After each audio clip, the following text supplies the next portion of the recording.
ஊரில் ஒரு பழமொழி ஒரு சொல்லுவாங்க, ஆடின காலும் பாடின வாயும் சும்மா இருக்காதுன்னு பழமொழி சொல்லுவாங்க.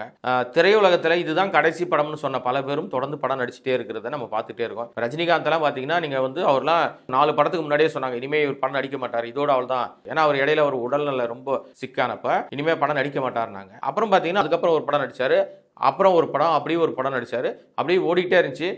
நீங்க சொன்ன மாதிரி இந்த கடைசி படம் வந்து வெற்றி படமா இருக்கணும், பெருசா ஜெயிச்சுட்டு நம்ம ஒதுங்கிடுவோம் அந்த மாதிரி நினைக்கிட்டு படங்கள்லாம் பண்ணாரு. பல படங்கள் கையே கொடுக்கவே இல்லை அவருக்கு. தர்பார்ல ஆரம்பிச்சு நிறைய படங்கள் அவர் பயங்கரமா அவருக்கு அடி தான் கொடுத்துச்சு. ரொம்ப லாஸ்ட் அது ஜெயிலர் அவருக்கு ஒரு பெரிய வெற்றியை கொடுத்த உடனே இது நல்லா இருக்கு இந்த பேட்டர்ன் அப்படின்னு சொல்லிட்டு அதுக்கப்புறம் அரசியலுக்கு வரனார், அவரும் வராமல் போயிட்டாரு. கோட் ஒரு வரியில சொல்லணும் அப்படின்னா இது விஜய்க்கான படம் விஜய் அப்படின்னு நம்ம சொல்லி கடந்து போயிட முடியாது. விஜய்க்கு ஃபேர்வெல் கொடுத்த ஒரு பார்ட்டி படம், அவ்வளவுதான். ஸோ பார்ட்டினா என்ன, அந்த பார்ட்டி முடிஞ்சவொடனே அதை மறந்துடுவாங்க. பெரும்பாலும் வெற்றி அப்படின்னா தொடர்ந்து தொடர்கதையாக ஓடும். இது பார்ட்டி அன்னைக்கோட முடிச்சுட்டு அடுத்த கட்ட நோக்கி நகர்ந்துடலாம்.